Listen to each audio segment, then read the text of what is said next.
our kids need a new definition of success. Hello, and welcome to this week's episode of the Tiff and Tony Show. Hello, everybody. Welcome to this week's Tiff and Tony Show. Tony, hello. How are you?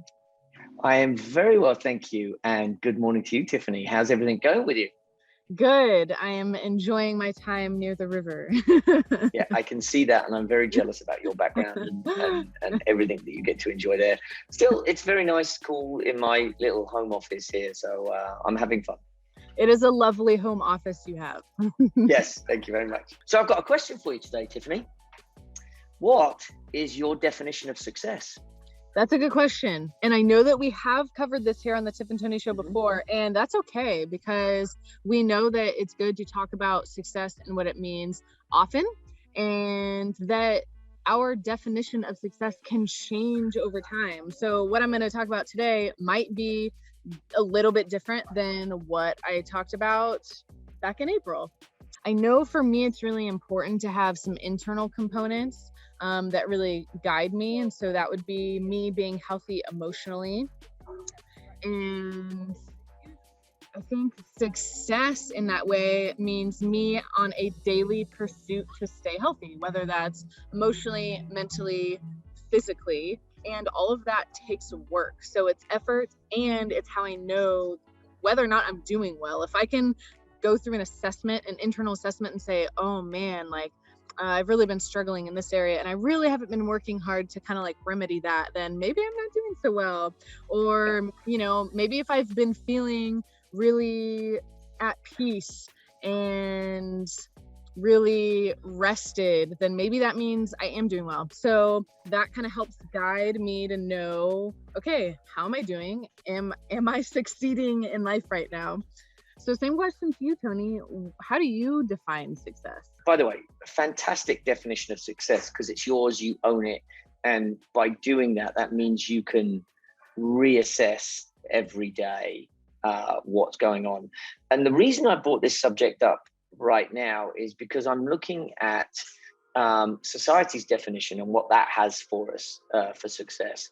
And when you think about it, we get pulled into this hamster wheel almost of a definition of success defined for us by other people.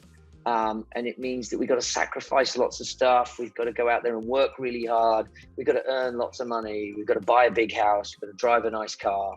And if we haven't got all of that stuff around us, then we're not being successful. And I think that society can teach us a lot of really, really, really good things. Personally, I think that we need to redefine success, especially for youth today. Our kids need a new definition of success. And so mine is very much an internal reflection, much like yours, about how am I feeling? How am I sleeping? How do I turn up every day? Am I fully present, wholeheartedly engaged in the world around me and doing what I'm doing? And if I can do that, if I can do those little things throughout the day, then I feel like I am being successful. I have 2 daughters, as you know, and if I can be there for them, I am successful. If I can show my wife that I am loving and caring, then I am being successful. And I see success as beyond the things, and I see it as personal relationships. I found a quote by a gentleman called Nassim Nicholas Taleb. Sorry if I've completely butchered that name. And we'll include this in the notes below. And it says, "For I have a single definition of success. You look in the mirror every evening and wonder if you disappoint the person you were at 18. Right before the age when people start getting corrupted by life. Let them be the only judge, not your reputation, not your wealth, not your standing in the community, not the decorations on your lapel. If you do not feel ashamed, you are successful. All other definitions of success are modern constructions, fragile modern constructions." And like I said, it's by Nassim Nicholas Taleb, and I think it was at an address that he gave. But I think it's a really good definition of success. especially look in the mirror every evening and wonder if you disappoint the person you were at 18. How great is that? As an 18-year-old, would that 18-year-old look at me right now and going, oh, I'm so disappointed in you, Tony, right? And I can honestly say, I can look in the mirror and say, no, I wouldn't be. I would be very, very proud of who I've become. You're right. It's such an interesting perspective to think about a past version of ourselves looking at our current version and wondering what they think of us. So this begs the question for me, what is a tangible tool that we can give our audience to help them figure out what their value system around success is?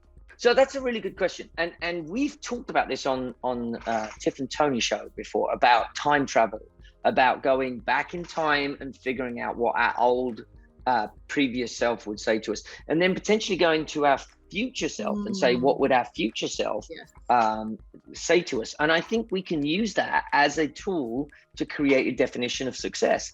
So if you've got to ask yourself, in 2 years' time, right, what would my 2-year-older self say to me right now, today? And if it aligns with what you are doing or what you're working on, then you can use that as a measurement of success. And again, if you're older than 18, then look back and say, would my 18-year-old self be happy with the person he is now looking at, right? And even if you're 16, say, would your 14-year-old self be happy with who you are today? And I think if you can actually answer that question, yes, you can pull out the values that you call success. And so I think that time travel is probably the best way to get the values in your definition of success. I just want to end there. That's our challenge to you. Take an internal assessment, think about your future self, think about your past self, and see if they align with where you're at now. And if not, think about ways that you want to change internally, the choices that you make externally, and do it. So just take a few minutes, sit down and think about your life, and think about the deeper values and goals that you have, and consider the question, are you successful? Yes, and definitely write it down. I would say write that down. Think about it, and as you do, journal, write, and see what comes up, because I think that will give you the values that you would then hold currently as your version of success. That's a great place to end. Thank you, everybody, for joining us. Tony, Yes. I hope you have a great rest of your day, and we'll see everybody next week. Yes, thank you very much. See you next Bye. week. Thank you so much for joining Tony and me in this week's episode of the Tiff and Tony Show. We hope you feel encouraged and motivated to keep growing with us. If you like what we do here at Pure Game, one of the best ways you can support us is by liking and sharing this video with your friends on social media. You can also subscribe to our YouTube channel using the button directly below this video on YouTube, and you can donate at our website, www.thepuregame.org. And with that, we'll see you right back here next week.